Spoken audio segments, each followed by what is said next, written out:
jab, uppercut, leave you laid out on the floor. Try to duck and roll, hit and miss, now you counting stars. Should've practiced more, should've hit the mask, get out there more. Saying that you're the best, you gotta show me, son. Actions over words, baby boy, is you real or what? Talking way too much, world come.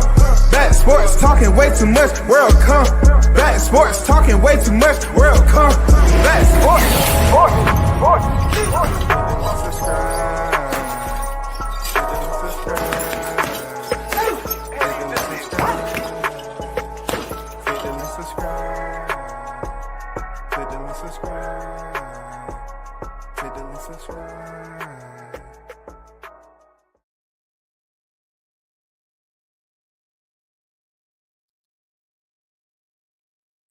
Hey, big shout out to the hottest chat in the MF and game.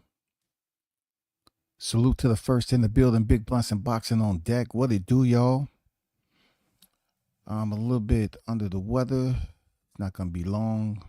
Just want to get on here and chop it up. Shout out to those who's inbound right quick. We're going to chop up on some topics, you know what I'm saying, real quick. So as you see, Opetaia knocks out David Nyika, right? Naika. In the fourth round. Naika took the fight on 3 weeks' notice. It wasn't too many people that wanted to fight the hard-hitting, dangerous Opetaia. But he stepped in, and for a minute in the second and third round, it became interesting, really interesting. Because, you know, David tested Opetaia's chin. You know what I'm saying? And for a second, he slowed him up. You know, his physique says that he works out in the gym. Muscles don't always win you fights, but you can basically condition yourself so that you're able to have that sustainability with all that blood flow going into your muscles. I thought that David was a bit robotic in this fight. Though he has power, he lacks the experience in a way. You know, he only has 10 professional fights. And sometimes fighters with 10 professional wins, undefeated, you know, can fight above what the numbers are saying. But for him, there was some issues that he was lacking going in there with a well-rounded champion like Opetaia. It was just too much. Like Opetaia switched it up. You know, he gave him back up against the ropes, let him come in, use up all that energy. He knew he took the fight on three weeks' notice. You know, kind of pulled it out of the young lion that was in front. Until the fourth round, Opetaia came out, kept his distance. And man, he came in with some crushing uppercuts, man. You know, a lot of times you saw David, he was stepping in with the two. He wasn't even setting it up with anything like in the first round. And sort of like the, you know, beginning of the second round. He was just coming in with power punches, pushing him up, pushing Opetaia against the ropes, using up all that energy. And you know, trying to load up on some power shots. But it was like, you know, it was like cooking you know, cooking pork chops and all that gravy. You know what I'm saying? He was really smothering his work. So you weren't able to see what the full entree was because David was up there smothering his work a little bit with those long arms and all that muscle. You know, you need to get some extensions just like you see in this thumbnail. You know, Opetaia got that extension on his power punches. And he really opened up in the fourth round. It was beautiful work. The way he stepped in with that right uppercut, man, it was brutal. You know what I'm saying? Brutal. He really played the fiddle on David. He knew he took it on short notice, and he pretty much kind of pulled that energy out of him, man. Really quick. Saw what he had, saw how, basically seen how it felt. And then he went to work in the fourth round and ended the fight. And then, you know, after that, man, Nyika was on the canvas for a minute, man. Remind me of Kodrigan. Remind me of freaking Sebastian Fundora. You know, he was he was hurt bad. You know what I'm saying? By that last 2-punch combination that Opetaia landed, he was hurt very bad. And he's going to be feeling some type of way for a minute. He took some hard shots leading up to that from the third round. He felt he was onto something. And then Opetaia like, hey, let me shut this kid down. Let me show him that there's levels to this game. You know what I'm saying? I'm one of the top dogs in the cruiserweight division. I'm champion for a reason. And speaking of champions in the cruiserweight, May 3rd, you haven't already heard. May 3rd calls out him and Gilberto Ramirez supposed to be fighting. May 3rd is a targeted day for Opetaia versus Zurdo. Gilberto Ramirez is on deck to fight Jai Opetaia. I got my boy Zurdo. You know what I'm saying? I got my boy Zurdo. IBF Cruiserweight Champion Jai Opetaia. This is from Boxing News. Undefeated 27-0-21 knockout. Say he wants a unification fight against WBA, WBO champion Gilberto Zurdo Ramirez. Next, following his fourth round blowout of challenger David Nyika 10-1-9 knockouts. It says Opetaia 29 will have to fight a lot better against Zurdo for him to defeat the unified champion. The deficiency that Jai showed on the inside against Naika tonight will be taken advantage of by Zurdo, who is an outstanding fighter and close. That's the best part of the game. He would beat up Opetaia in a fight on the inside and overwhelm him with punches. We saw tonight that Jai is a one-arm fighter, only capable of landing is left with authority and needs to be on the outside to generate power. He was average on the inside when Naika forced him into the fight by closing the space, wrestling, and punching. If this had been Ramirez, Jai would have been out of his league and likely been knocked out. And that's what I'm going to cover on that. I like this fight. Like I said, I'm going for my boy Zurdo. Very tough fight. When he went in there against Dimitri Bivol was just too active for Zurdo in spurts and momentums throughout the fight. He showed that his boxing IQ was a step above Zurdo in that setting, because Zurdo was a WBO world champion at 168 for a while. And he was really like Demetrius Andrade. People knew he was in these divisions holding the belt, but he really didn't have the name unless you was a hardcore fan. I had the pleasure of talking to him twice in an interview. Chop it up, good guy, tall, lanky, rangy, but he know how to box. A lot of people used to compliment Sebastian Fundora for being so tall and boxing on the inside, but Gilberto Ramirez is a different type of striker on the inside comparable to Fundora. And this is gonna be a good fight. You know what I'm saying? I like Opetaia and Ramirez, but more so Zurdo. I'm going for Zurdo in this one. I'm show more favor towards Zurdo and who he's been in there with. I'm not saying Dimitri Bivol is his only big fight. I'm saying there was times in there where Bivol landed some hard shots, and it seems like Gilberto was going to be out, and he pushed through it and made it to the final bell. He's been since able to graduate up to the cruiserweight division and now unified. You know what I'm saying? So he went from 68 champion, 75 contender, and then moved to cruiserweight. Now he's a unified. This is shaping up to be real good. This is something that we have to look forward to outside of the February 22nd card.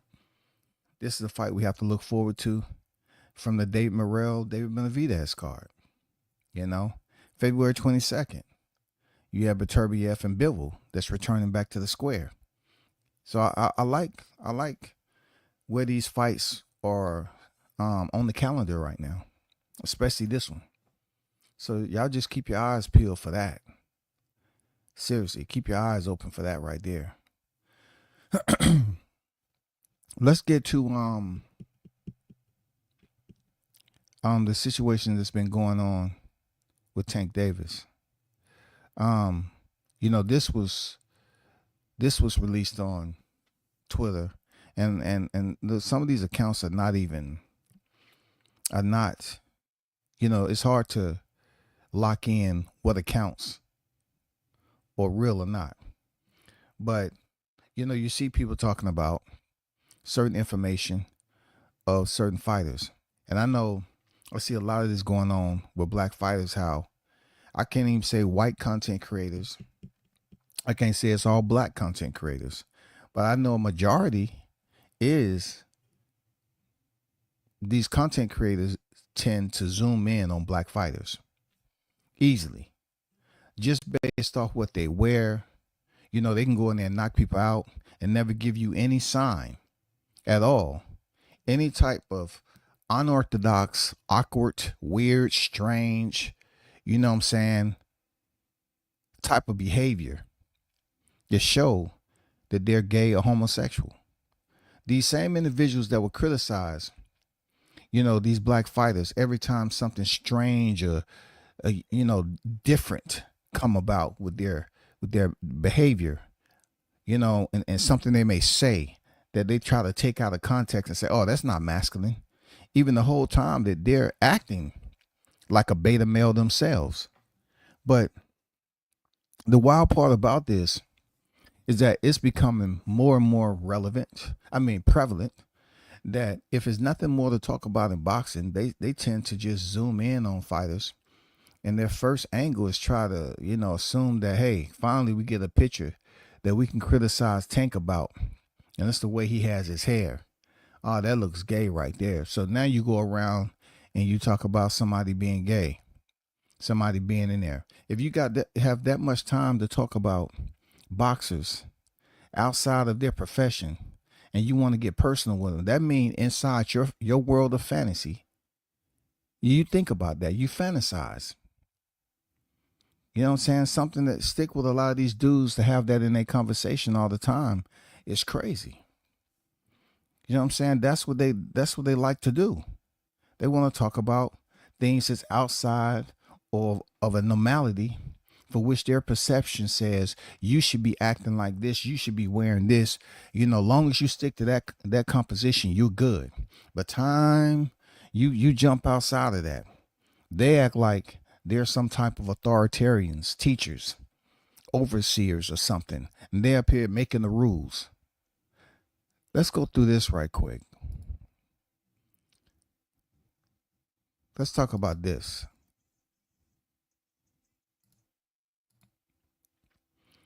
Let's talk about the way Brits greet each other, all right? It's the reason why I'm bringing this up, right? Arnold Brown on deck, I see you. British people greet each other in a variety of ways, including hello, a greeting that can be used in any situation. Good morning, a greeting used in the morning, okay?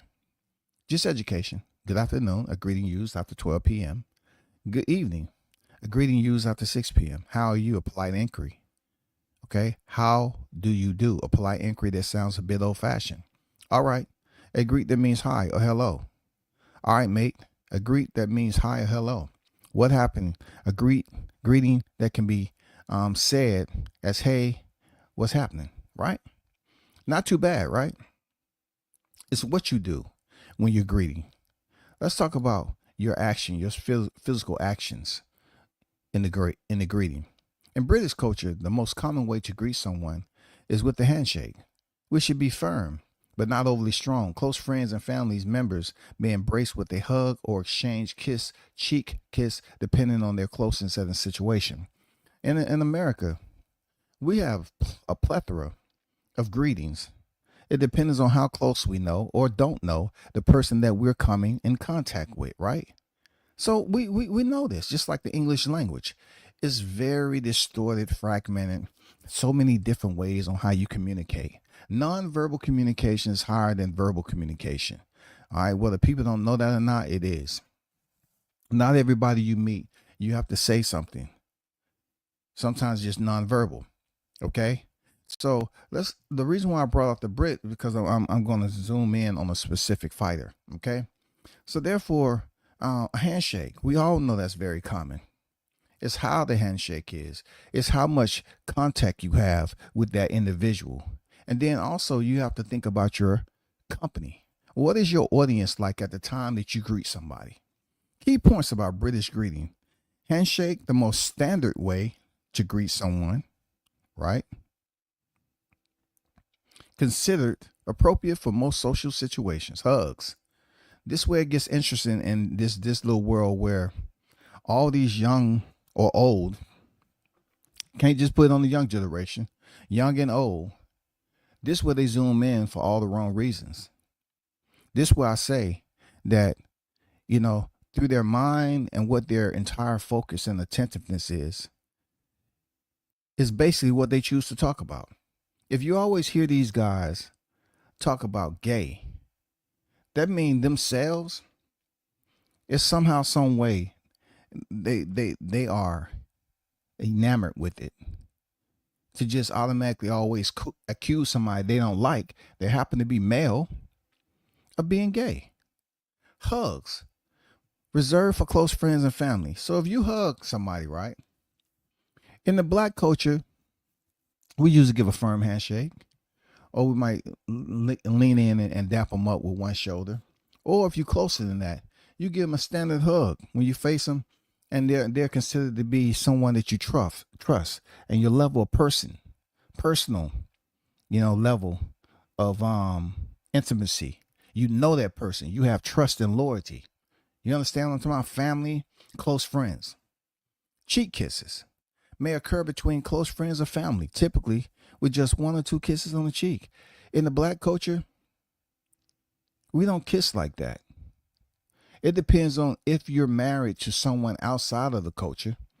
I'm not talking about your look, I'm not talking about your girl, and I'm not talking about your girl kissing your dude. Okay? That's in a relationship. We're talking about how you to greet somebody that you don't, that you're not in a relationship with, a family, a friend. Maybe you might get a kiss on the forehead, because there are some loving people out here that would greet their family like that. They are very cultured and settled in, and this what they've been raised off of, to continue to keep the lifeline open. Extend that olive branch, man, of custom and courtesies, bro. Showing that physical love. Black people, you got to be very careful.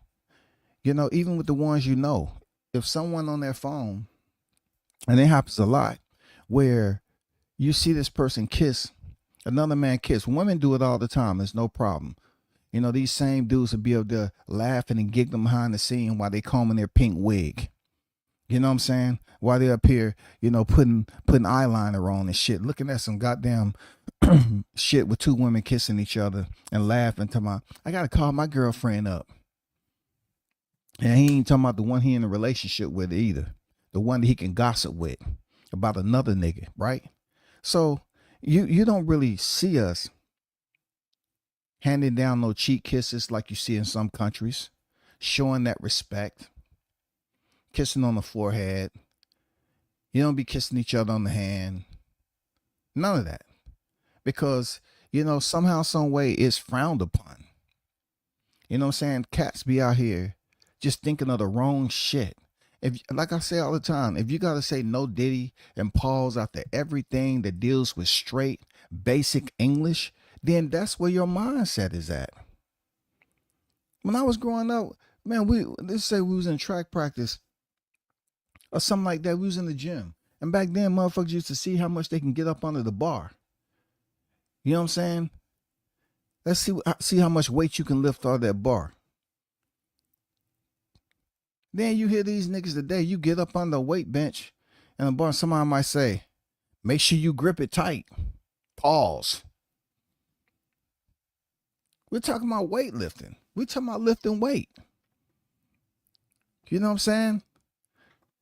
Some of these cats, the way I grew up lifting, it was lift what you grip. They used to say all the time, lift with your grip. That's how I was raised in the gym. Don't come up here and need no spot. If you need a spot, then obviously, okay, in some cases, but if you early in your set, you need to lift with your grip. You don't need no spot, no lift off, no nothing. Lift with your grip. You say that today in the gym, oh, Diddy, no Diddy. Lift with your grip. Lift with your grip right there, no Diddy. I mean, that's not even the way it's supposed to be, but I'm just saying, cheek kisses don't happen from in black people too often. I'm not saying not all, just black people in general.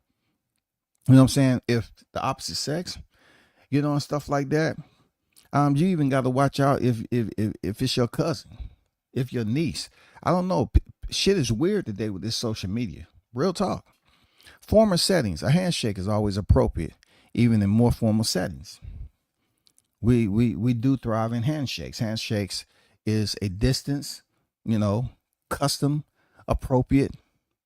No ways of somebody misinterpreting. You feel me? Important to consider context. Observe social cues to determine the most appropriate greeting based on the relationship and situation. That is very, very important. Appropriate greeting based on the relationship and situation.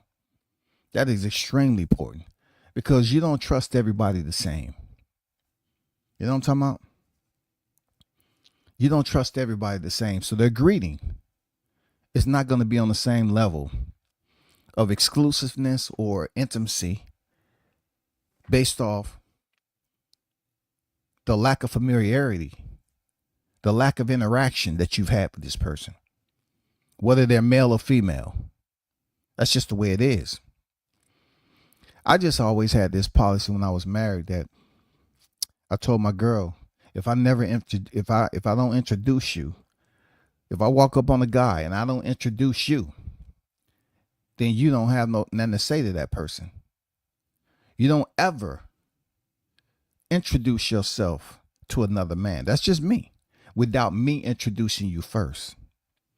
Because now that person is allowed to know someone that I'm personally involved with. And if I didn't provide him or extend him the courtesy to introduce him to my girl, that means me and him ain't close like that. I don't want him to be in my business. You feel me? A lot of dudes, they're clueless. They got a bad chick or whatever, and they want to just quickly introduce them to a dude they don't even know themselves. Not I. There's standards. There's rules to the game. You want to let people get all up in your business, and then they see that same person, and you're not with them, and your girl out there all freely carrying on the conversation, you ain't around. After she know that you told her, if I don't introduce you, then that's not the person I rock with. I'm just being courteous. And she going out here carrying on the conversation. It turns into a problem. If you've already made it perfectly clear and your lady does it anyway, then we got a problem. Houston, we have problems. For real, we have problems. I didn't have that problem. That's with any girl I was with. If I saw my girl with one of her girlfriends and we met, I never talked to her girlfriend. I spoke to my lady first. If she wanted to introduce me to her, cool. Because she could never say I was over friendly. She could never say I was putting forth all that effort. But anyway, that's another story. I want to give you some of the British culture. Because the way they've been going in on Tank about a picture with him having his hair out, because he gets his hair braided all the time, right?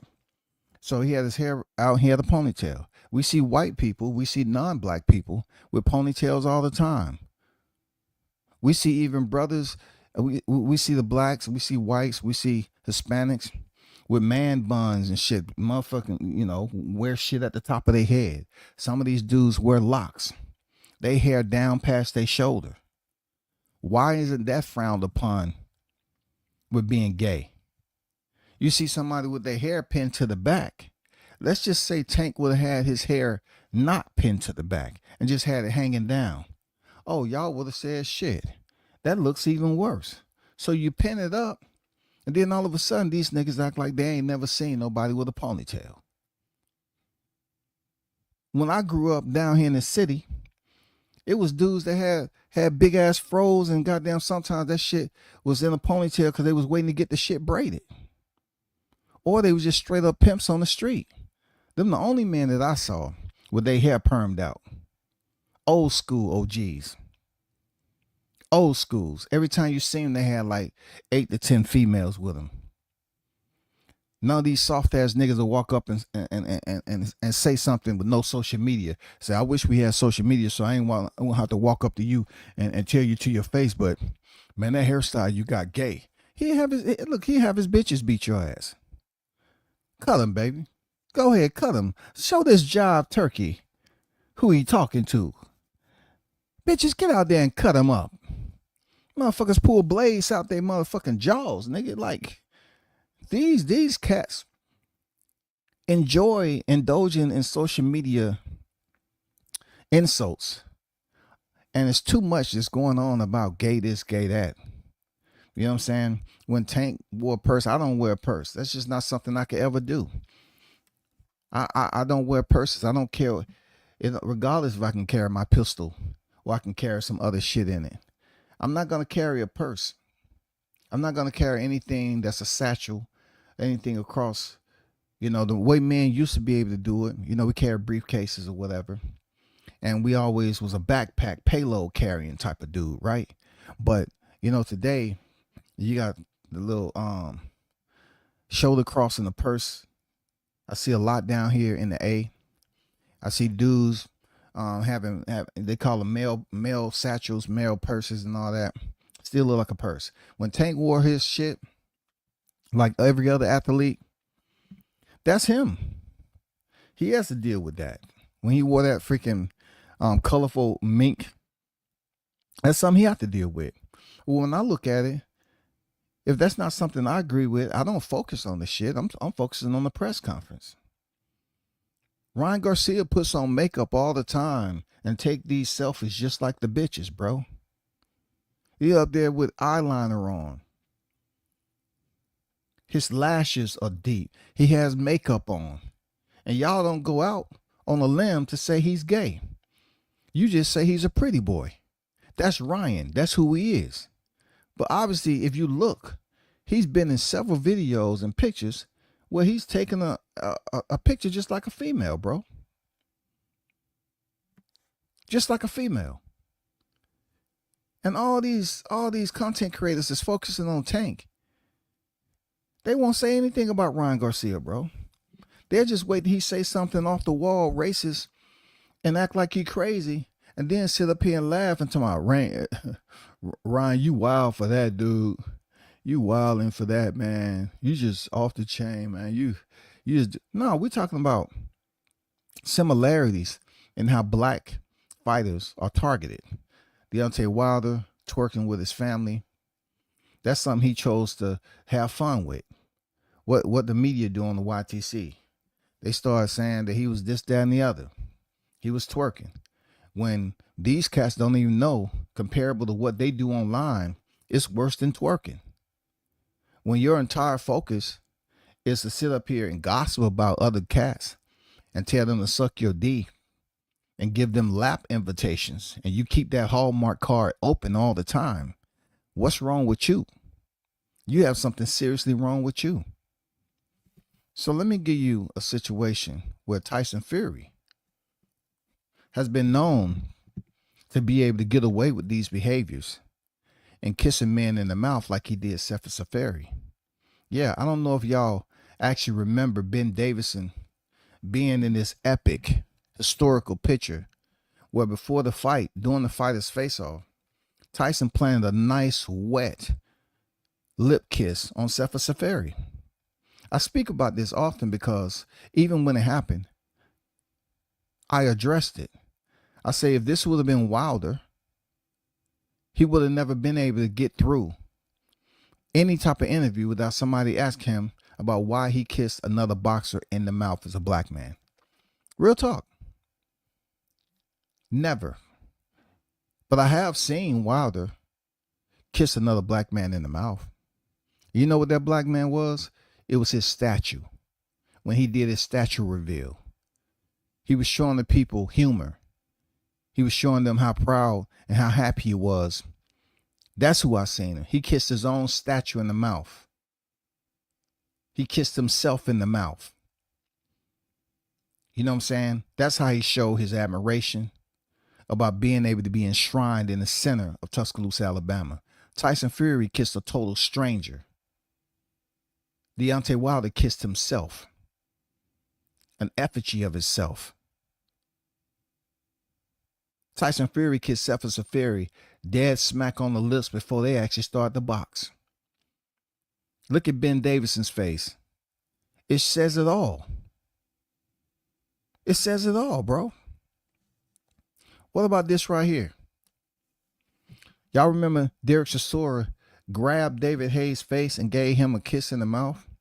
How long did y'all freaking, remember what happened after that? At least David Hayes, he got busy. He got busy. He knocked a taste. Whatever he got from that kiss, David Hayes was throwing them punches. Call him a pretty boy all you want. He did not accept that. But once again, since y'all love to mention Wilder's name, have you ever seen Wilder do something like this? If Wilder would have kissed another man in the mouth by holding his head, they will forever say that he was gay. It don't matter how bad his girl looked. They would say Wilder was gay. But Derek Chisora grabbed the man's forehead. Even though they're friends now, he grabbed his face with both hands and planted a kiss on him. These cats never. This YouTube Central.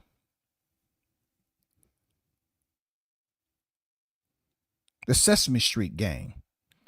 All of them hang out around trash cans when it comes to media. All the ones that are in that community are gossiping. They didn't hardly say anything about this fight. They said, "Oh man, the Chisora, man, that cat right there. He don't know what he has going on. If he ain't flipping tables, he's flipping lips." They didn't say nothing to him. They won't walk up to Chisora and say some shit like that because they know Chisora will slap him in the mouth.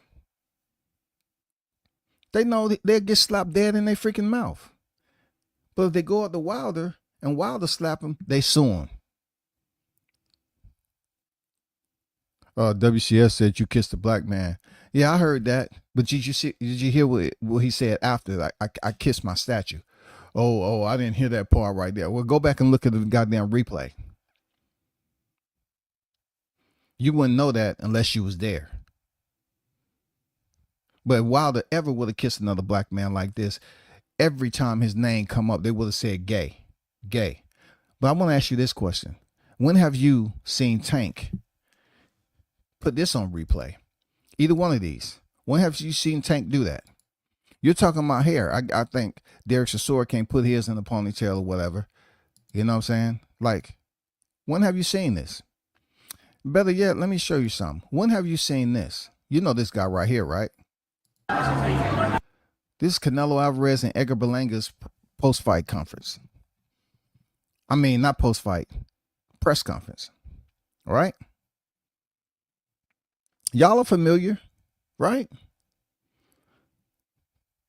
Now, black fighters, to include Tank, any black fighter, Crawford, Charlo, Wilder, it don't matter, Gary Russell, it don't matter. Any black fighter you want to popular black fighter that you want to put out there. If they was having a press conference, tell me what you would have said if they would start doing this. Look at Edgar Berlanga and Canelo now.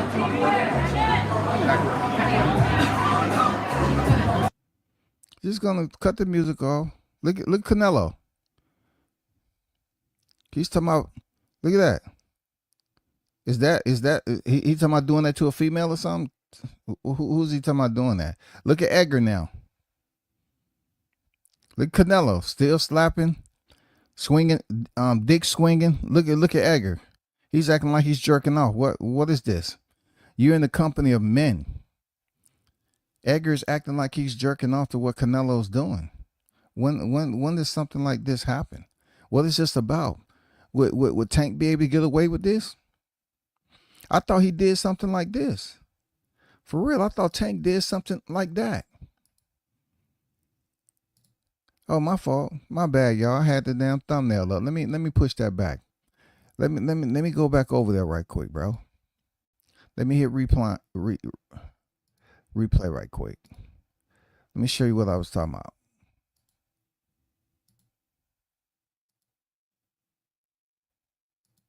And this is via Fight Hub TV.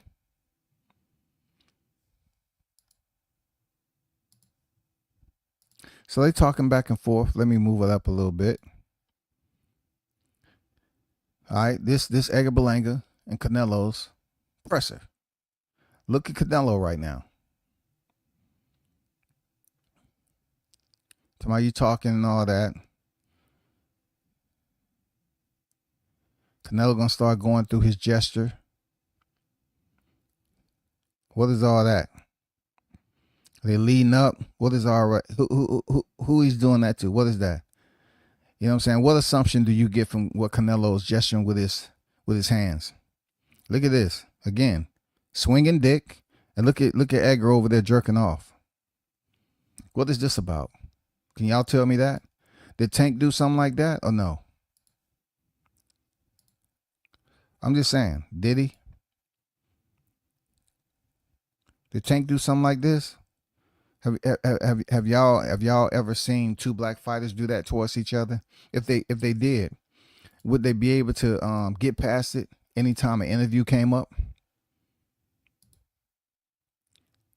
I'm just saying. Shout out to Mr. Gumbo, AK Hot Grease in the building. What's good? I see you. Shout out to Bud Gonna Stop Canelo on deck.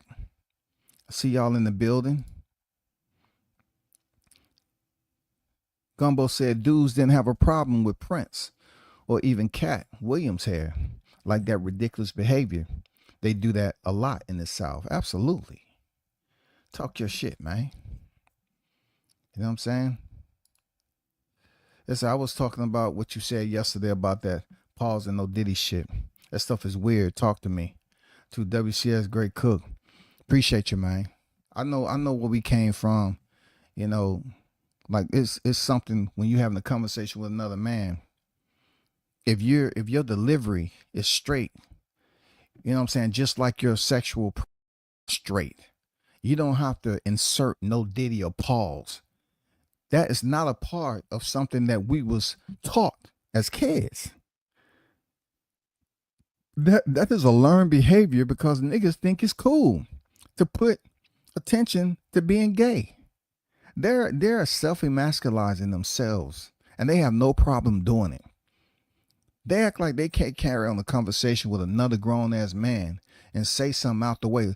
Like I say, okay, let me push this back or hit replay. Oh, push back, hit the replay. Nigga, I'm talking about the video, something that's been considered to be a rewind or whatever. I mean, you have to alter the way you talk and put pause in between everything. Is that a preposition now?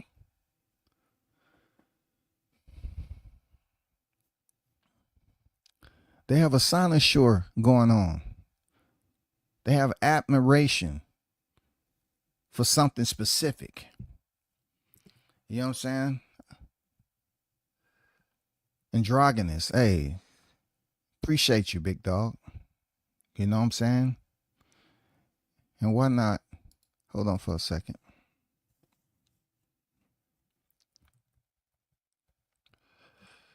When people put words up here, I always like to, you know, highlight educational purposes, because I myself, I do frolic around in the verbalytics, as you all know. But let me share this right quick, since it'll be better for me to show it to you, you know, because when Coach K said he's a neophyte, I just said he's a novice. People probably say, oh, that don't mean novice. It don't even sound like it mean novice. But, you know, anyway, it's a synonym. Androgynous. Androgynous.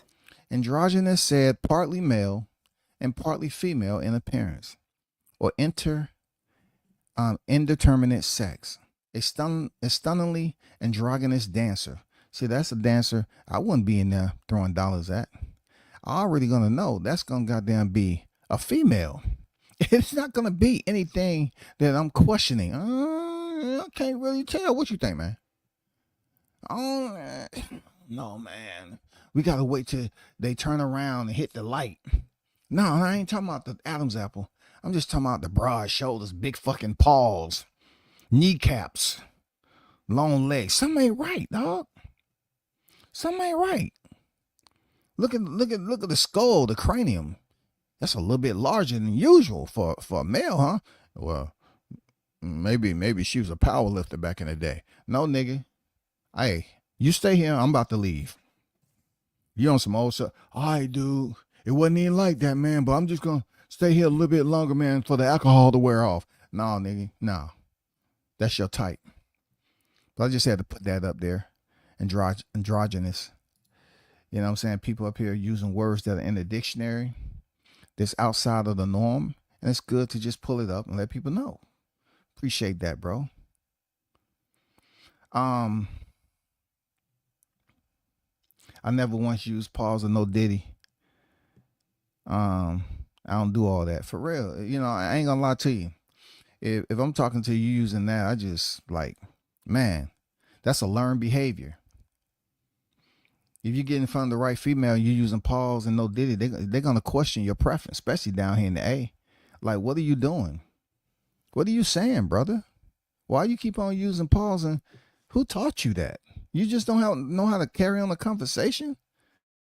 You talking to checks you on that, you shouldn't feel no type of way, because she may not ever been in a situation with another man where they couldn't get out a sentence. They may have been trying to compliment her, and then they're up there saying pause. No diddy. Diddy is more so a part of the topic than you. You keep inserting another man in your convo because your mind isn't focused on the right shit.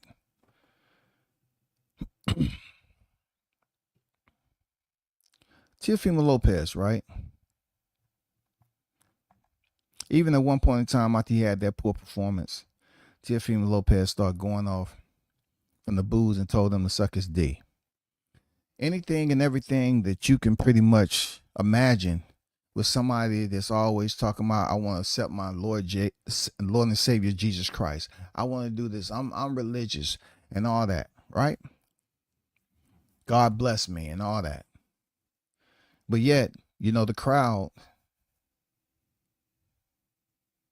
provides him with their disappointment. And with that disappointment, they let it be known by booing him. His first response was, suck my D in front of everybody. People that he wants to support him now. Just like when these fighters say, F the fans. That's not more so as, you know what I'm saying, abrasive as when to hear a fighter say, suck my D. It's very distasteful. You know what I'm saying? It lacks respect to the fullest. And it really allows them to see you in a different light than they thought you were before. Because if somebody considered T.O. to be one of their favorite fighters, now they looking at him like, dude, this dude don't have no filter. He don't give a fuck, right? But he told him to suck his D. Now he's been having situations with trying to reach the top of the pinnacle, as he did when he went in there and beat Lomachenko. And though that was great, you know, him fighting Lomachenko in the pandemic was great. You know, he had a nice little run with Nakatani and Comey, and then beat Lomachenko, who's on the pound for pound list. Nice little run. But now it seems like his entire protest is towards Top Rank. So let's put up a tweet right here. He's letting us know that his divorce is being finalized in a few weeks. To all my married women and single ladies, I can't wait to meet you and make memories together with joy and laughter. So he said to all my married women and single ladies. So he's planning on messing with somebody else's wife. So I'm only assuming, right? We can all assume this, that based off the rumor mill that we've heard, that may have been the case with his falling out with his about to be ex-wife, and who that infiltrator or insurgency may have been, it might have been someone the shade of color as myself. That's what I heard. I don't really want to put that out there. You know what I'm saying? Allegedly, it might have been a brother. I don't know, but I thought it was all about Christianity because that's what you preach, and you're not willing to practice that shit. I mean, what happened? There's something like I don't like being close to people in certain situations and hear stuff personally, and then just because I'm not rocking with them, I come back out and use some shit. I don't like that because it's messy.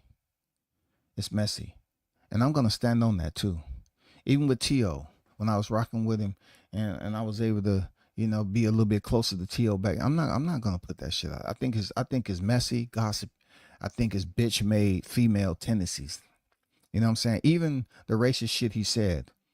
The racist shit he said about blacks don't have nothing to do with the personal shit I knew that was going on with him back then before he was a champion. But moving on is, you're talking about messing with married women. And I'm not saying every female I mess with in life has been single, but it wasn't like a case that I knew who they were. I'm just being honest. It's not like I knew who they were, like who they was married to.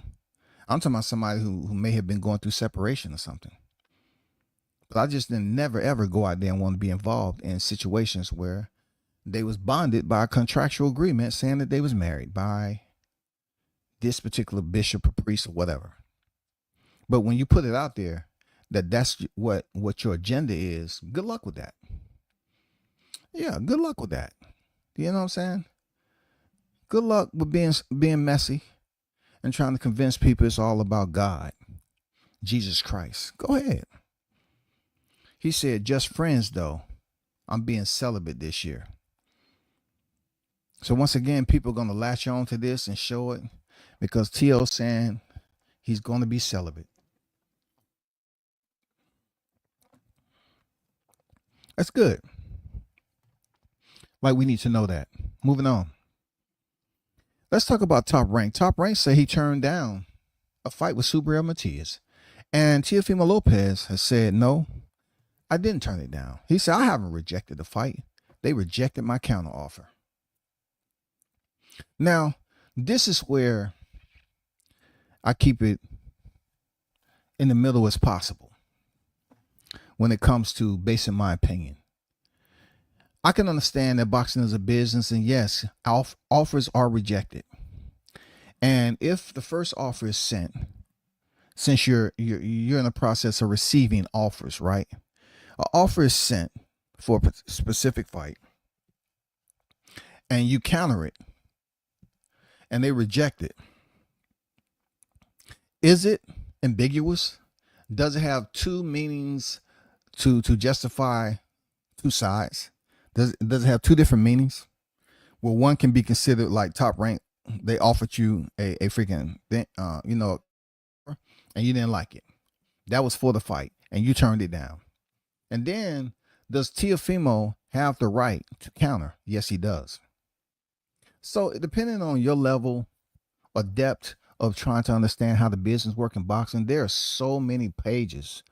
You know what I'm saying? There's so many pages to what the business is and who you're doing business with. It's crazy. So I give both sides. Like Top Rank sent the offer, Teofimo counter it, and they didn't. You know what I'm saying? They didn't accept it. So pretty much Tio turned down what they initially offered him, which he did turn down the fight. You know what I'm saying? But on the other hand, Tio has said, no, I gave a counter offer, which pretty much semi frees him up from rejecting the fight in its totality. So he can have a little small, minute point with that, right? But I look down here and I see two-tone. I don't have no issue with two-tone. Okay, I just frame you. I don't have no issue with the brother. I think he's kind of funny in a lot of his reels and shit. I don't have no issues with him. But he said, exactly, stop hating on Tio. He's the only fighter trying to fight for legacy. And Two-Tone, the superstar, you're out of pocket with that, bro.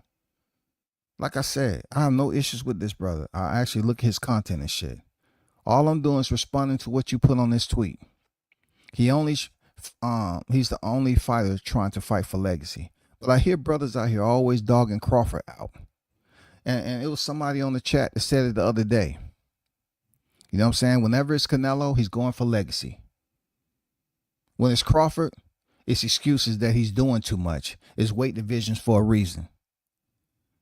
Teo, he only fighting. He the only fighter. When you say only, I hold you accountable for basically eliminating everybody else that has something to do with this process. That means they're a professional fighter attempting to build upon their legacy. Everybody's legacy isn't built on the same brick and mortar. Everybody's resume ain't the same. You hit certain levels in that, and it takes a little bit more to build up the next level, to build floors to your legacy, based off how the ebbs and flow goes in boxing. But to only fighter trying to fight for legacy, I mean Crawford, he pretty much said he wanted Jermell Charlo before he even stepped in the ring with Spence. That's not legacy. Was Charlo not the unified champion? He was absolutely the unified champion.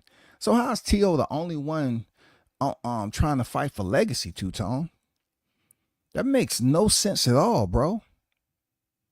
Makes no sense at all. He's not the only one trying to do shit. He's one of the ones that's trying to basically regain relevance in his career. If you fought Machenko when he was on the pound for pound list, is that not for legacy? So if Crawford came undisputed by Julius Ndongo moving up to fight Jeff, that's not for legacy? Fighting for championship fights in your debut at a higher division than what you are? Did Crawford not do that when he moved up to 54 and fought a championship fight against Madrimov? So how every time I hear about the Canelo talk, y'all say Crawford's doing too much as weight divisions for a reason. But when he moved up and fought Kovalov and Bivol, it's for legacy. When he was about to go up there and fight Makabu at cruiserweight, it was for legacy. Everything that Canelo attempts to do that y'all look at as Crawford as being a phobia. Yeah, like there's some type of crime being committed and paperwork should be filed. Now you on anonymous tipsters line. I heard Crawford still trying to get a Canelo fight. And he doing everything possible with Turk, taking him out to eat at Cheesecake Factory, reserving the whole restaurant so he can try to really butter up Turkey Al-Sheikh. That's what I heard, but you didn't hear from me. Okay. But I got your number. They up there snitching and shit. T.O. ain't the only one trying to fight for legacy. Did y'all just know what Jess Rodriguez did? Were you even paying attention? Ben Rodriguez moved up and fought Juan Estrada, who's been in there with Roman Gonzalez a couple of times or 2, 3. Come on, bro. He's the only one that's going for legacy? This happened to be one of the dumbest comments I've heard in a while, brother. And I don't have nothing against you, real talk. But you have your comment on display for everyone to read. And to say that he's the only is a misrepresentation. Very deceptive. Very disingenuous. To say that T.O., he the only fighter. I could see if you put in there, he's only trying to fight for legacy. But you said he duh. If you would have excluded the preposition and just say he's only trying to fight for legacy, then we get it. Because there's plenty of other fighters out here fighting for legacy. And one of the ones I don't think has showed enough love, you know this two-tone, Terrence Crawford. He gets no love for trying to fight for legacy. Deontay Wilder got no love for fighting Fury 3 times. Even though he was beat 2 out of the 3 times. Gets no love, bro. He's only trying to fight for legacy? That's crazy. It doesn't make any sense at all. I mean, it's a lot of fighters out here I can say that's not even doing anything for legacy. I can tell you, it's some fighters out here that's not doing shit for legacy. You know, every time a Nui, an Inoue fights, it's for legacy. Fought Stephen Fulton, it's for legacy. He just came off the 118. If you ask people who he beat the 118 for Undisputed, they don't know he was doing it for legacy. He immediately moved up to 122. Who is he fighting? Stephen Fulton. He's doing it for legacy. Stephen Fulton wasn't a superstar, but he had 2 belts, right? Okay. I give him credit for that. Then, coming off his win over MJ, Tamales, no one really knows the dude. He goes in there and beat him, stops him. Who knew of him? Doing it for legacy. They didn't trash him. They didn't trash freaking Inoue, who came from the lighter divisions, a 4-division champion. They didn't give you his smaller division. Inoue was dropped. How many people talk about him being dropped like they try to bring up Crawford being hit by Gamboa and Igis Kavalauskas? It's a taste, ain't it? It's a type. Whatever they fancy their taste buds to talk about on here, that's where it is. And right now, Tio is trying his best to get that relevancy back by being in the taste buds of these content creators that choose to use him like he's the main entree. No, he's not. He has to work himself back. Tio is not even on the hors d'oeuvres list. For real. All Tio is right now is an open bag of Funyuns. And you know what happens when you keep Funyuns open too long? They get stale. Tio is stale because he's been doing the same shit. He's been inconsistent with showing up to fights and really wiping them out. He's been a clout chaser. You know, he sit up here and talk about he didn't mean the whole bunch of black people. We're a bunch now when it comes to race. We're a bunch. You know what I'm saying? We're a bunch. He just meant whatever one of those names, take the banana first. That's all. That's the extreme he had to go to. But yet, you always trying to, get somebody that's listening to black music. Always trying to give black historic, black quotes from civil rights historians and activists. That's what he tries to do. Why don't you use Honduran people? I'm pretty sure you got some historians over there that you can look up to change the way of life over here in the U.S. Because this is where y'all chose to reside, right? I mean, people think it's all Brooklyn for T.O., right? I thought he was down there in Florida. I thought his birthplace was in Florida. That's what I assumed. I thought he was born over there in Florida or something like that. But, teach his own. But, he's the only one fighting for legacy. Is just insane. It's just it's so many other fighters that's fighting for legacy to say he's the only one. What is Keyshawn Davis doing? He's fighting Dennis Berinchek. That's not for legacy? What? What the fuck? That's not for legacy? I'm just saying, that's not for legacy, yo. Somebody help me understand. That's not for legacy? He's the only one fighter. He's the only fighter trying to fight for legacy. And he turns down a fight with Subriel Matias, a former IBF super lightweight champion who lost, who's coming back just like Tim Tszyu did at 154, trying to fight for legacy after losing his belt to Sebastian Fundora. He goes in there against Bakram Murtazalayev and loses. Was he trying to fight for legacy? Yeah. That fight wasn't too long ago. Yeah. Yeah. Subriel Matias. He doing the same thing. But no go. No go for Tio. The lineal champion to say he was the first one to be 2-division undisputed. Hey, y'all, listen to me. He is the one, y'all. Tio said he was the one. Real talk. Think about that shit. Subriel Matias was attempting to do the same shit Tim Tszyu was doing. He's been a legitimate champion.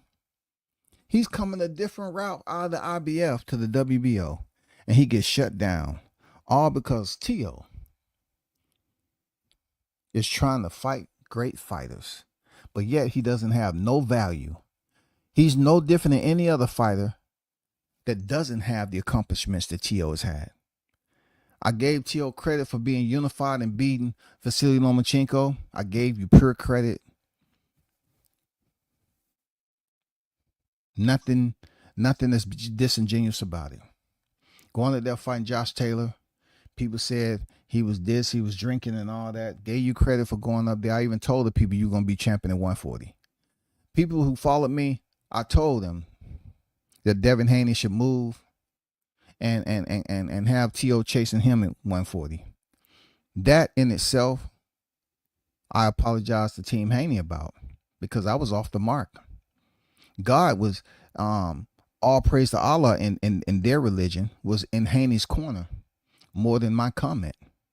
Why? Because they stayed around and they ended up getting the slot that Lomachenko had to go to combat. So Devin Haney fulfilled and ended up becoming undisputed lightweight. That's big. Then he moved up and fought Regis and picked up the WBC. He surpassed Teofimo Lopez based off his accolades on what he had to do to get that belt. He surpassed him. Now, just because he didn't make it out of the top five, the bottom 5 of the pound for pound list, doesn't mean he didn't surpass Teo. People are going to say, well, guess what? Teo fought the lineal champion Josh Taylor. I get it. Then they're going to say he fought Lomachenko. I get it.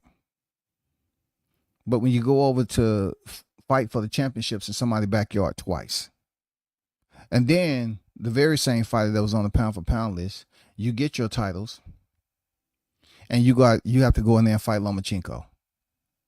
And then, yes, you was able to go over here and beat the man at the time that was on the pound for pound list. But Devin moved up to 140 and beat a 2-time super lightweight champion in Regis Prograis. So at the end of the day, it wasn't no franchise belt included in that.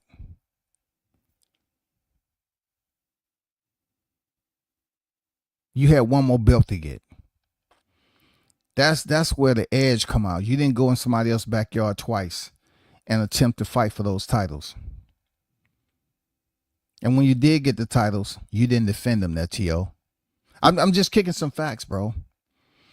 I know a lot of people act like that's a virus and they need a vaccine to basically come within, good common sense to identify facts. That's just facts, brother. Real talk. That's just facts. I'm just telling you the facts. You didn't defend your titles. You attempted to defend them, but George Cambozo had different freaking plans for you. At least Devin Haney defended his unified titles twice. I can say that because I told him to move out of 135 because Teo just wasn't planning on fighting him. I told people he was going to fight Cambosis anyway, but they didn't listen. They was up here doing Haney. And I said, hey, Haney, go to 140.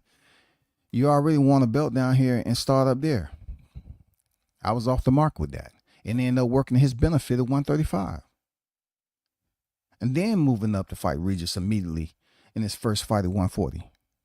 So now Teo is in a dilemma and trying to regain his star power. And things have changed since that short period of him being defeated by George Cambosis. And then having to go up here and reestablish himself at 140. And both fighters, Haney and Teo, is taking hits. You know what I'm saying? For real. Teo not showing up to fights where he's supposed to go in there and dominate. And then Haney being in a fight where he have history with Ryan Garcia. And he goes in there and gets destroyed in a fight. But yet, Once again, all praise to Allah and their religion, because Allah been looking out for Haney. Ryan Garcia freaking popped dirty for Osterine. So you gotta look at it like, damn, he did everything. He made weight, and he went in there and fought, and Ryan Garcia was dirty. You can't sit up here and keep on, racking the gavel and saying somebody's guilty when they doing shit right. But Teofimo is the only fighter fighting for legacy. Man, get out of here. Goddamn Terrence Crawford. That's all he been doing. His entire career is fighting for legacy, nigga. And you talking about he's the only right now? Do you hear the hate? I know you heard it. I've heard you talk on it. He's been trying to fight Canelo, and all people doing is talking about, oh, that ain't a good move and all that. But Canelo can go up here, everything he does. Fighting Berlanga for legacy. Munguia for legacy. Mel Charlo for whatever. Why did he fight Triple G again? He already beat him. Didn't nobody ask for that? Was that a part of legacy? Because Triple G decided to move up to 168 for the first time. So I guess Triple G was going up for legacy. If Crawford was to move up to 54 and fight Erislandy Lara, what would it be? A 41 Erislandy Lara or something like that, right? Would it be for legacy, or is he just trying to take advantage of the old guy? And then they keep on talking about, in one sentence, Crawford's old. But yet, when it comes to Canelo, they mention and reverberate what Canelo has said, that he's easy. But yet, the sound mind competent, I'm talking about sane human beings that's a part of boxing, that support the sport, will say to themselves, okay, you say he's the easiest fight, but why is your asking price so over the top? Why is it so monetarily astronomical in a whole nother stratosphere? Why are you saying easy fight, but high dollar? Easy fight, high dollar. I mean, I've heard some of the dumbest shit in my time of going through these debates, but I heard some serious dumb shit. Like, you want to repeat Canelo like it's scripture. What Bible are you getting that shit from? For real. Was there a Bible that you pull this from and say, holy out thou Canelo Alvarez? Do you want the left or the right for me to stroke? Huh? Where do I continue to massage your ego? What Bible did that come from? What scripture? Because everything Canelo does cannot be for legacy. If you have a fighter that's undefeated, you have a fighter that's undefeated, and you don't really want to give him his props. One thing you say you give him his props, but damn, you set up here and co-sign knucklehead. You co-sign knucklehead Teofimo. That's where things start to go downhill, but they don't hold you accountable for.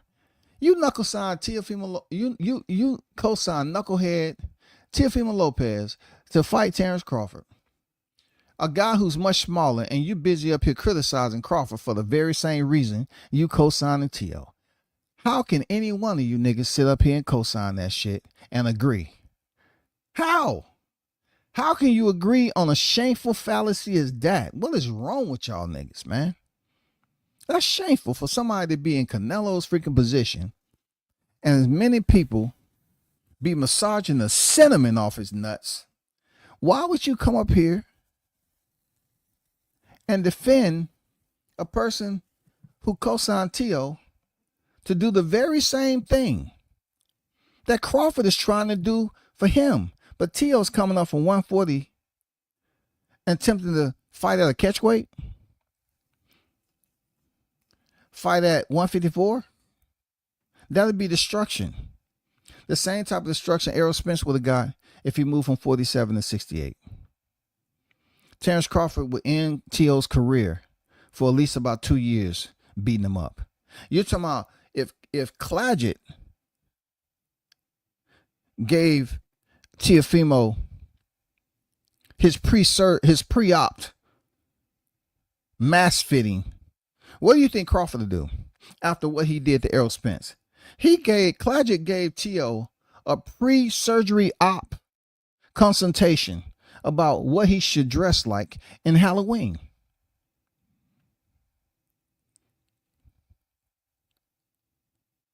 Terrence Crawford pretty much showed you how it is behind the scene when filming Freddy Krueger and Jason. He gave you a behind the scene on what reality looked like on what he did. So if he did Errol Spence like that, what you think he would have did to T.O.? Would Lopez Jr. would have threw in the towel? Would he have thrown in the towel, or he would have been like John Bowser's pops, who I still have it to this day. That nigga sent me a racist text. He sent me a racist text. Puerto Rican sent me a racist text. What does that have to do with boxing? Just like Richards and Hitchens beat the shit up out of John Bowser's racist ass pops. Wouldn't even throw the towel in to save his son. Because they had all that hoopla build up and praise off Michael Williams Jr. And then he goes in there, Richards and Hitchens tell him, I'm not Michael Williams Jr. He goes in there and beat the brakes off Bowser, knocks him down several times. And his pops wouldn't even throw in the towel, bro. He just let his son damn near get destroyed. He ain't never been the same. Richards and Hitchens changed. That's one fight that changed. But anyway, I'm not talking about that. Congrats to Hitchens though. I guess Hitchens wasn't fighting for legacy either. He went in there against a freaking tough Liam Paro. Right? Wasn't Liam Paro the same guy who y'all was jumping up and down, throwing your hands, who beat freaking Super El Matias, the killer? And then Hitchens get his shot. I don't know. Once again, I know, because Hitchens has made it seem like it was a seafood buffet. And motherfucker, you kept some crab legs in the car during the summer for 3 weeks too long. He was funking up some shit. But he went in there and clearly beat Liam Paro. One of his best performances of his career. That wasn't for legacy. That wasn't for legacy, man.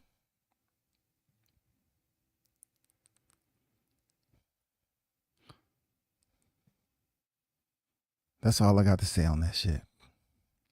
Because there's plenty of fighters that's been going out here doing shit for legacy, like Bam Rodriguez and all that. Even Jahad Tucker fought a damn top 5 middleweight when he was at 54. That wasn't for legacy taking that fight.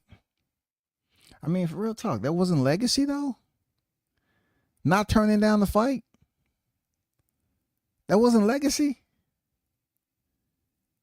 I'm just curious. What does legacy stand for this day and time? Popularity? Sebastian Fundora stepping in with Tim Tszyu after being knocked out by Brian Mendoza. That one for legacy? That had to be for legacy. Now, Tim Tszyu was the champion. Sebastian Fundora, he had the opportunity that he had been yearning for. He wasn't able to get that WBC shot because you already know what happened.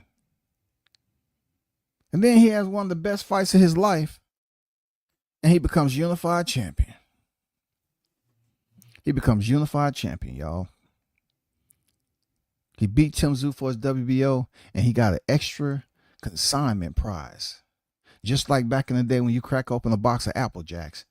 You know what I'm saying? But the WBC belt was a little bit more, of value, and that little prize that you got, like Cracker Jacks, man. Cracker Jacks. But he got it done. That one for legacy. Crawford Madrimov wasn't for legacy. 4-division champion, wasn't for legacy. Pound for pound great, one for legacy. All right, I get it. Let me get to this chat. Shout out to the boxing queen Jessica in the building. I see you. SWAT Jones on deck in the building. What's good, man?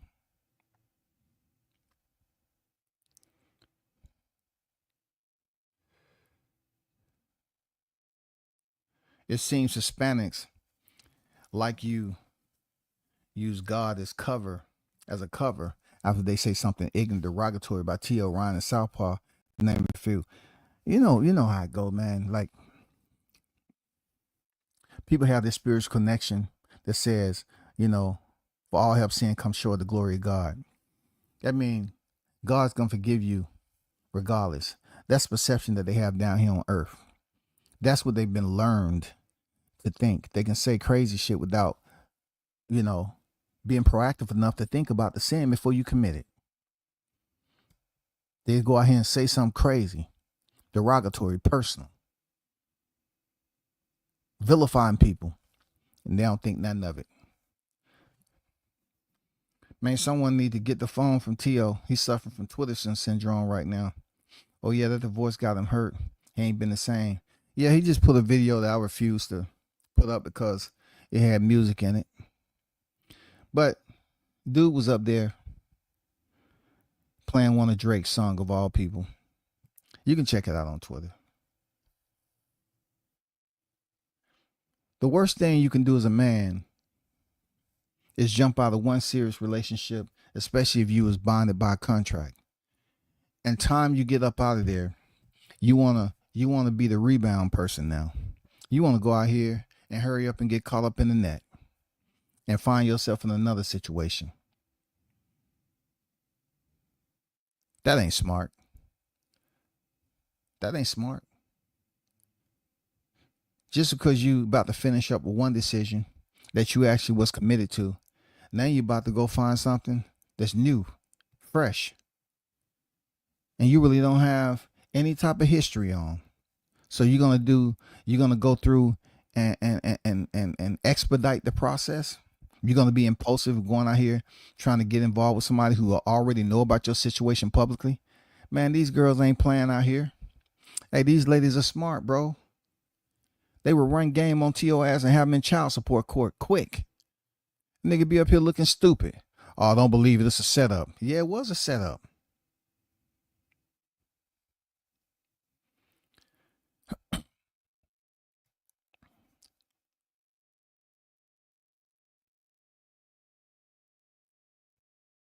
I know. That's why I kept him in the screen. He's a straight up Bud hater, man. But he can hate Bud. It's all good. Everybody who don't like Bud, I say what I say for me. They get mad because I put Cinco de Crawford up here. But it's okay. That means it served its purpose by basically me putting it out there, and somehow, some way, combined with my words, the message got through. So it ain't up to me to be a counselor to these grown ass niggas, man. You know what I'm saying? If they can sit up there and hate on a fighter, but yet they want them to lose off the strength of a fighter they don't really rock with heavy, what does that say about you? A lot of these niggas don't really, they'll sit up here and say, well, Crawford, my dream off. Crawford can't. That's all you hear. It's almost like trying to start up that hoopty that they still got in the yard that's weather beaten. And everybody dry, hey, man, when you going to move that piece of junk out? Oh, man, I'm going to fix that one day. Next week, I'm going to get that sandpaper and start sanding it down. Man, stop lying. You've been saying that shit for 3-4 years, nigga. For real. Don't nobody want to see a Volkswagen Jet on the road no more. Man, get that shit in the junkyard, dog. Man, no, when it was running, bro, I used to pull mad, the females. Come on, man. Nobody want to see no Volkswagen Jet out there, bro. Shout out to Jessica in the building. Exactly, family. I'm coming from the Northeast right now. That weather's it's no joke. Yep.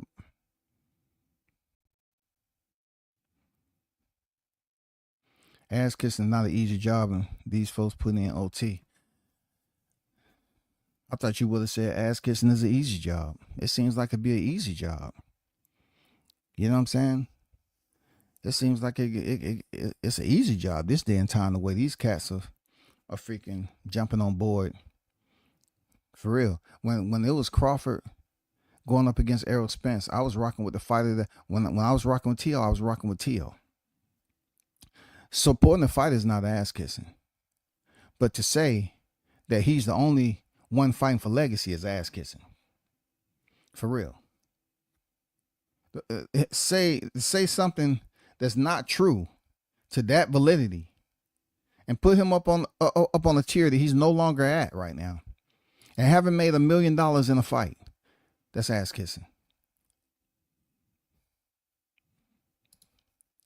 T.O. ducked my tears and nobody is talking about it. I am. Because you got people up here trying to slowly but surely disregard that T.O. made the banana joke.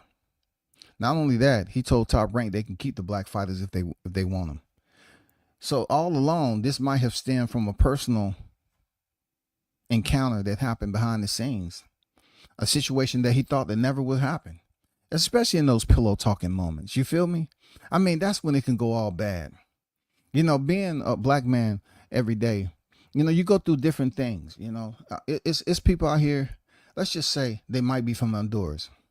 And they are infatuated with thinking deep down inside, when they have their downtime, they say, damn it. And they look around and shit. I just want to know what it would be like to be black. So that's when Teofimo goes on here and say, I'm black from the waist down. That's funny. I don't know what that means. I really don't. Because that just goes to show you once again, it sounds good. It sounds good, but it's nothing medically qualifies anyone to speak that's saying, oh, I know what he's talking about. Like it is some women, especially in foreign countries, that are, I'm talking about, they want the black man. They don't want it just for what they heard about the package. They want to be around the black man because of certain way we act, certain type of, back in the day they used to call it swag, rhythm, you know, the way we carry ourselves and shit like that. I know because I've been there. I've dated around the world. I wouldn't say I dated. I've been in some encounters. I've been into some short, long distance relationship. But they'll tell you. They will put that out there, but it's not because of the package size. I don't know where people get that from. Look, having a big package don't keep a relationship together. If you really deal with some mature females, they'll tell you that. It's no consensus out there to say, oh, you got to have a 10-inch dick to get around and stay in these relationships. No, I mean, some dudes that has been praised about that shit, they be the same ones on there talking about, man, I'm glad I'm getting my new prescription. You know, damn, I just had an outbreak too. I'm glad I'm in this time. They got medicine to treat this shit. Damn. I mean, STDs are real. STDs are real. Motherfuckers that can't say no to sex. Hey, something you got to deal with. But everybody, when T.O. say he's black from the waist down, that's just him once again trying to disrespectfully play on a black man's character. That's not the only thing we known for. And not every black man sit up here and say that's them. So many black people have different things on their family tree. I'm just saying. So T.O. during his darkest moments, he may be thinking about, damn, I wonder how he was stroking up in there. I just wonder, was they listening to music and he was going off the beat, knocking my girl, then I mean, oh my God, I can't imagine if he was hitting the doggy. Oh my, did he hit it from the back? Oh, he be going through those moments, man. He probably had those moments like, damn, was the ankles, did the ankles become earmuffs? Damn. I speak about God all the time, but did he have in the missionary? Was he quoting scriptures? I don't know. I'm just saying that's some shit that T.O. might have been going through. You know what I'm saying? He might have been going through some short films, some reels, some mental reels in his head as to what was going on, bro. And then you know what they all say when a black man involved in a relationship and they never would have thought they female would be involved with a black man. You know, I wonder, did she suck his? Did she blow him off? Did she give him top? Oh man, it's over. It's over. It's done, bro. He's scarred for life. Scarred for life. I'm things they think about a black man. Hey man, I don't care if you cheated on me with a black dude, but what I want to know first of all, look, they try to narrow it down. Hey man, just did you use contraception? Did you use a condom? Tell me you used a condom. You wouldn't let no black man. We seen that shit on TV. You wouldn't let no black man hit you raw, did you? Oh man, they dirty. They dirty. They be up here fucking everything. I use contraception. Okay. I got. Hey, hold up. I got to ask you one more question, please. Because we put so much into this relationship. We put so much into it. Just tell me, and don't be offended either.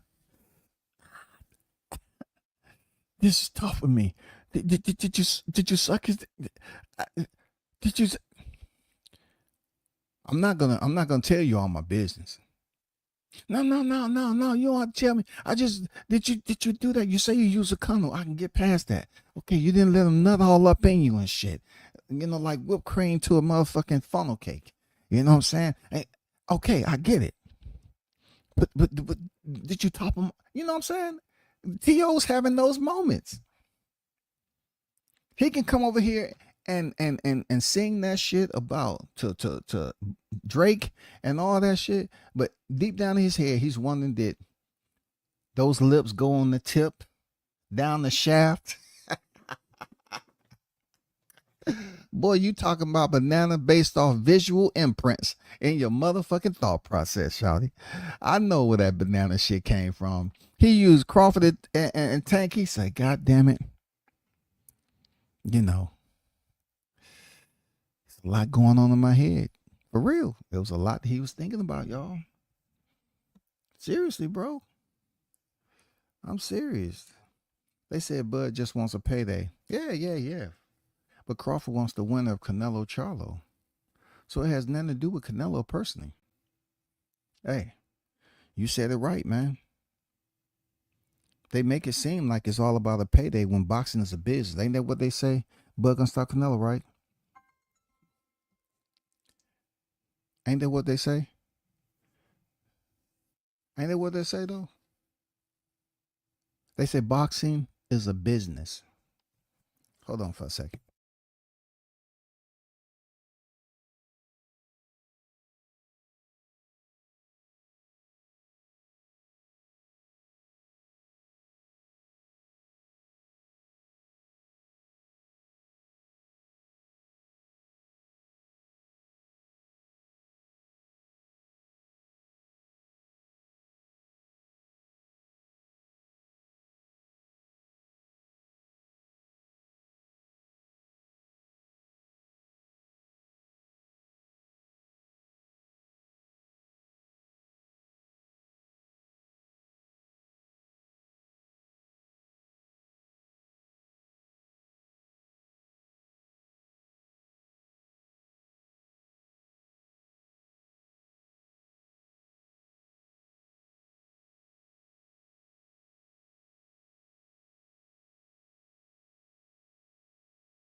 Yeah, I'm back.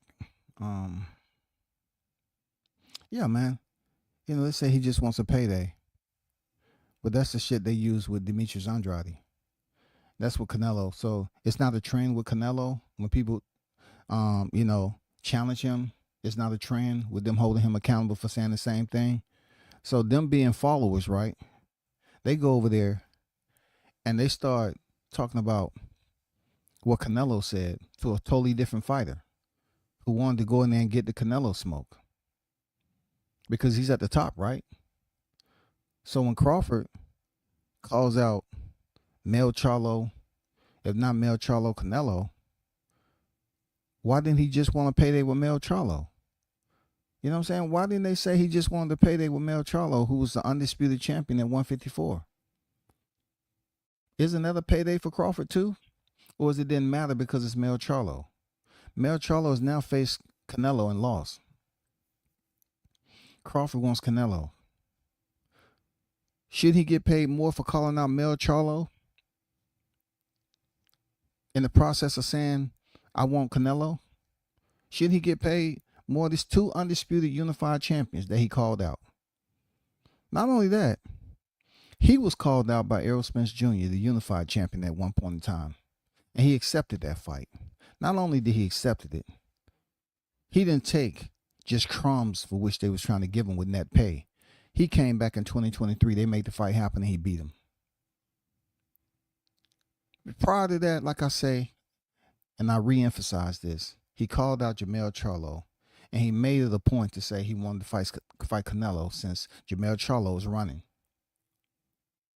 But Canelo, is up here trying to say that every fighter that want to fight him wants a payday. Why that wasn't the case for Jaime Munguia and Puerto Rican named Edgar Berlanga? Why wasn't the payday for them? Somebody answer me that question. Why is this not phrased a payday for these for Edgar Berlanga from these same black YouTube Central content creators? Why isn't it not a payday for them? And why would Canelo be trying to act like he went to a higher school of learning when it comes to boxing? Because they say the school of hard knocks, right? Canelo acting like he went on a full ride when he started fighting at 15. Up there bathing in tomato cans and shit. How can he jack the price up on Crawford and say that Crawford's looking for a payday? That shit don't make no motherfucking sense. Only to a dummy who want to sit up here and try to act like they're smarter than the next man. They can't see the difference. He's talking about he wants a payday. Crawford wants a payday, but he wants 150 million. And you have individuals that's faking like they know about boxing, but yeah, they just ignore how significant that is. Extremely contradicting. Very hypocritical. It's a payday for Crawford, but you want 150 million, which you never made in your fight. You've never been paid that much. So let's just put it out there like this. Let's just look at Canelo's entire record as it stands right now. What's been his highest payday? You should ask yourself. What's been his highest payday? If his highest payday haven't been 100 million, something's wrong. If he hasn't gotten paid 90 million for one fight, something's wrong. Or let's even go back further when he was signed for 11 fights for 365 million. If we're talking about 365 millions, divide that by 2, right? We're talking about 150 plus, right? How come you wasn't able to complete that 11 fight deal? If you was the dude, you busy up here complaining they wanted to put you in there with some fighters you didn't want to fight. But you got out of the deal. You got out of that. Name one fight that he's been paid $100 million, because that's what Turkey offered him. And he said 150. That means you don't want the fight, bro. Period. You don't want it. Shout out to Bruce Gas, Boxing Jazz, and more. The OG in the buildings. Cannabis Education and Entertainment TV on deck. Yeah, we was in the 20s the other day. Real talk. I'm serious, bro. You know what it is, man. Hey, when it comes to a black man interfering in a relationship, boy, they be going through all types of scenario. Hey, bud, gonna stop. Hey, this what they're gonna say at the end. This what they're gonna say at the end, everybody. This what T.O. said at the end. Now, I know we had our issues, and you told me that you use a condom, and you did give him top. But I just want to ask you this. Was the whole situation consensual? Jeez, my God, dog. Oh man, I hate storytelling, bro. It just get too far out there sometimes. It was everything consensual, because if you said no one time when he tried to shove it at any time when y'all was engaged in intercourse and you said stop, the group that we have out here still exists. The Me Too movement. I want you to call the 800 number, and I want you to have them goddamn advocate for you. Get that attorney, that female attorney that's always representing these women who come up with these freaking allegations of these men. I forgot her name. Oh my God. At any time did you say stop? I got a husband at home. I don't want to go through this at any time, because that's rape. I'm serious, bro. I'm serious, man. I'm serious, bro. Blue Hustle in the building. What they do, Blue? I see you on deck, big dog. What's good with you, man?